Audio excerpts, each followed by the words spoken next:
You know that moment when you finally stop chasing someone and something inside you just shifts? It's strange, isn't it? You spend so long trying to hold on, trying to prove your worth, trying to be seen. But the day you stop, the silence feels louder, calmer, and somehow more powerful than every text you ever sent. That's when you realize maybe it was never about them. Maybe it was always about you. There's a psychology behind that moment, the point when you finally let go of the chase. For so long, your brain has been wired for validation. When someone pulls away, it triggers a primal fear, the same part of your brain that once feared being abandoned by the tribe. You start believing that if you can just make them stay, you'll feel safe again. But that's the trap. The chase isn't about love. It's about trying to fill a space inside you that no one else can fill. When you stop chasing, you break that loop. You're teaching your nervous system that peace doesn't come from someone else responding. It comes from you not needing the response at all. And that's when everything starts to shift. Suddenly, you have time to notice how drained you were, how much of your energy went into trying to convince someone to care. You start to see yourself clearly again. And it's in that clarity where strength is born. There's this quiet power that comes with walking away. It's not loud, it's not dramatic. It's just this deep exhale where your soul whispers, finally. You begin to understand that love should never be a performance, and you stop showing up to auditions for roles you were never meant to play. You stop explaining your worth, you stop apologizing for your standards, and for the first time, you stop negotiating your self-respect. And here's what's fascinating. Psychologically, when you stop chasing, you trigger something called reverse attraction. People sense when you no longer need their approval, and it shifts the power dynamic. It's not about manipulation, it's about energy. When your focus returns to you, people feel that calm, confident detachment. You become grounded. And that's magnetic in ways chasing never could be. But here's the twist. The real beauty isn't that they might come back. It's that you no longer care if they do. That's the kind of peace that can't be faked. It's the peace that comes from knowing that love, attention, and validation mean nothing if they cost you your self-worth. It's funny how we spend so much of our lives chasing people who are emotionally unavailable, thinking we can change them, when in reality, the lesson was never about them. It was about learning what not to chase. You start realizing how beautiful it is to simply exist without needing to prove you're worthy of being chosen. That's when your energy shifts. That's when the world begins to respond differently. Think about this. How many times have you confused intensity with connection? The chase feels like passion, but it's often anxiety disguised as love. The moment you stop chasing is the moment you start healing, because love shouldn't feel like waiting for a message or wondering if you said too much. Love should feel like home, calm, safe, seen. And when you finally stop chasing, you learn something incredible. Silence speaks louder than explanations. Walking away teaches people more about your value than begging them ever could. It's not anger, it's alignment. You're simply choosing peace over chaos. And sometimes that's the bravest thing you can do. You start noticing something beautiful. The people who are meant for you won't need you to chase them. They'll meet you halfway. They'll recognize your energy because it feels like home to them too. Until then, focus on becoming the person who doesn't chase, who doesn't beg, who doesn't settle. The person who knows that peace, self-respect, and solitude are far better than being half-loved. And when that happens, something unexpected truly does occur. Life starts giving back the energy you once gave away. You start attracting people who value presence, not performance. You stop settling for temporary attention because you've learned to love your own company.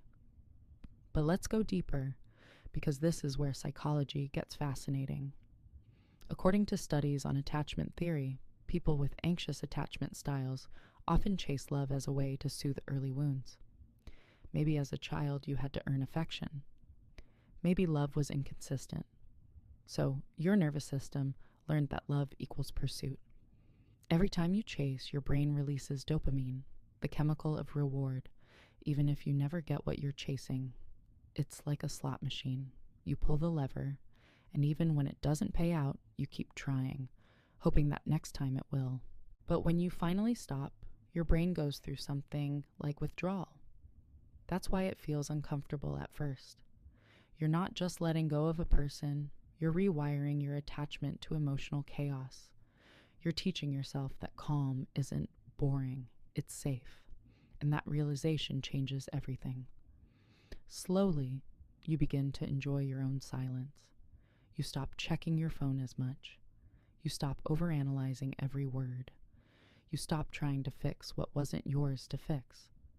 And the more you do, the more your nervous system learns that peace is your new normal. You start sleeping better. You start smiling again for no reason. That's not loneliness. That's freedom. The people you used to chase will start to feel that shift too. They'll notice the absence of your energy. They'll feel the silence you left behind. And sometimes they'll come back, not because they've changed, but because they miss the version of themselves they felt when you were around. But by then, you'll see things differently. You'll recognize that missing someone doesn't mean they belong in your life. It just means they mattered once, and that's okay. When you stop chasing, you stop trying to control the story. You start allowing life to unfold naturally. You begin to trust that what's meant for you won't require you to beg for it.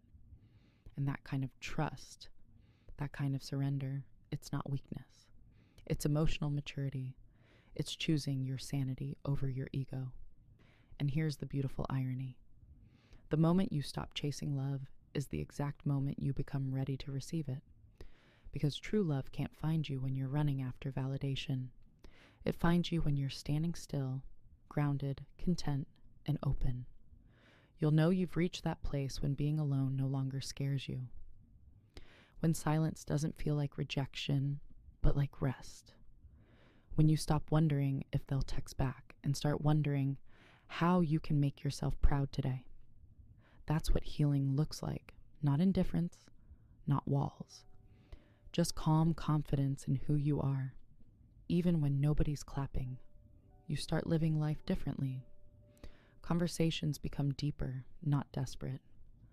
Love becomes something you give freely, not something you chase for survival.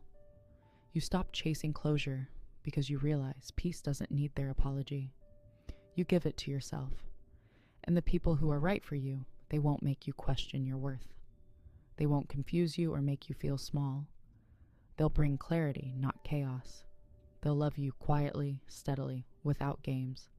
And you'll recognize them, not because they excite your anxiety, but because they calm it.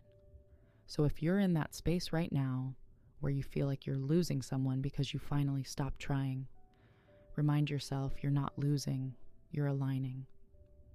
You're stepping out of the storm you kept calling love, and into the stillness that finally feels like home.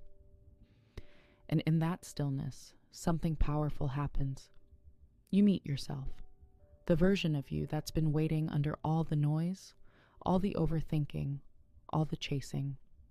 The version that knows peace is not found in someone else's presence, but in your own. Because when you stop chasing, you stop settling. You stop shrinking yourself to be chosen. You stop running after people who were never meant to understand you. And you start realizing that real love doesn't need to be chased. It simply stays. And maybe that's the most unexpected thing of all. Realizing that what you were searching for in others was something you were always meant to find within yourself. If you and I are anything alike, and you want to keep walking this path with me, then subscribe.